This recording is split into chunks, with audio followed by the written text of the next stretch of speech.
प्रयागराज में महाकुंभ अपने चरम पर है, लेकिन बीते 2 अमृत स्नान पर्वों मकर संक्रांति और मौनी अमावस्या के दौरान जो हालात बने उन्होंने प्रशासन को गहरी चिंता में डाल दिया है। मकर संक्रांति पर बैरिकेडिंग टूट गई थी और मौनी अमावस्या पर तो हालात और ही बिगड़ गए।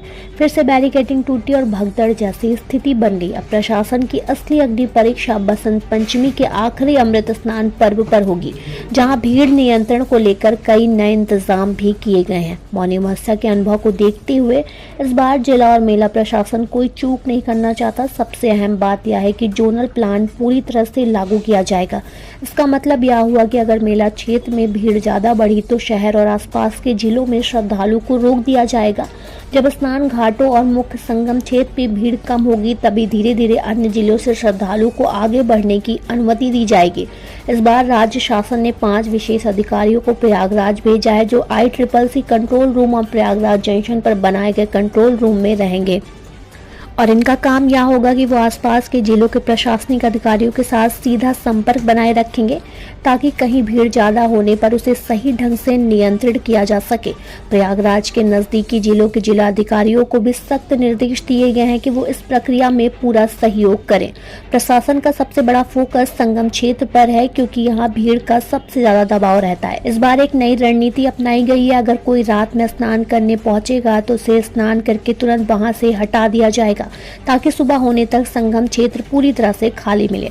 गुरुवार को इसका अभ्यास भी किया गया, जिसमें पुलिस और CRPF की महिला टीम घाटों पर तैनात रही। इन सुरक्षा बलों ने मानव श्रृंखला बनाकर संगम तट पर भीड़ को नियंत्रण किया और किसी भी श्रद्धालुओं को जल के भीतर 5 मिनट से ज्यादा ठहरने की अनुमति नहीं दी गई। एक SSP रैंक के अधिकारी को विशेष रूप से घाट पर तैनात किया गया है, जो लगातार श्रद्धालुओं को स्नान के बाद तुरंत आगे बढ़ने के निर्देश देते रहेंगे। इसके अलावा घुड़सवार पुलिस भी लगातार भीड़ को हटाने के लिए तैनात की गई है, जिससे किसी भी समय पर अत्यधिक भीड़ इकट्ठी न हो सके। और साथ ही ऐसी प्रक्रिया बसंत पंचमी के स्नान पर्व पर भी अपनाई जाएगी। भीड़ नियंत्रण के लिए मेला प्रशासन ने इस बार होल्डिंग एरिया की व्यवस्था को और मजबूत किया है। जैसे ही संगम क्षेत्र में ज्यादा भीड़ होगी, श्रद्धालुओं को पहले होल्डिंग एरिया में रोका जाएगा। यहाँ पर भीड़ का अनुमान लगाने के लिए जगह जगह सब पर CCTV कैमरे भी लगाए गए हैं, ताकि एक समय में ज्यादा भीड़ जमा न हो सके। और साथ ही अगर किसी भी होल्डिंग एरिया में ज्यादा भीड़ होगी तो उसे दूसरे होल्डिंग एरिया में शिफ्ट कर दिया जाएगा और घाट को खाली कराकर ही आगे बढ़ा दिया जाएगा। इसके अलावा अगर संगम पर ज्यादा भीड़ हो जाती है तो श्रद्धालु को राम घाट और काली घाट पर स्नान करने के लिए भेजा जाएगा। वहां जो श्रद्धालु दारागंज घाट पर जाना चाहेंगे उन्हें वहां भेज दिया जाएगा। प्रशासन ने गंगा पथ मार्ग से प्रवेश को भी सीमित करने का निर्णय लिया है, ताकि लोगों की आवाजाही सुचारू बनी रहे और भगदड़ जैसी स्थिति न बन पाए। और साथ ही बसंत पंचमी के स्नान पर्व पर किसी भी अप्रिय स्थिति से बचने के लिए प्रशासन चौकन्ना है।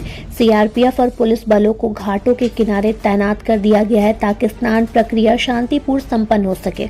श्रद्धालुओं से भी अपील की गई है कि वो प्रशासन के निर्देशों का पालन करें और भीड़ भाड़ वाली जगह पर ज्यादा देर तक न रुकें। और आपको बता दें कि महाकुंभ में अब तक हुई घटनाओं को देखते हुए प्रशासन इस बार कोई भी गलती नहीं दोहराना चाहता है।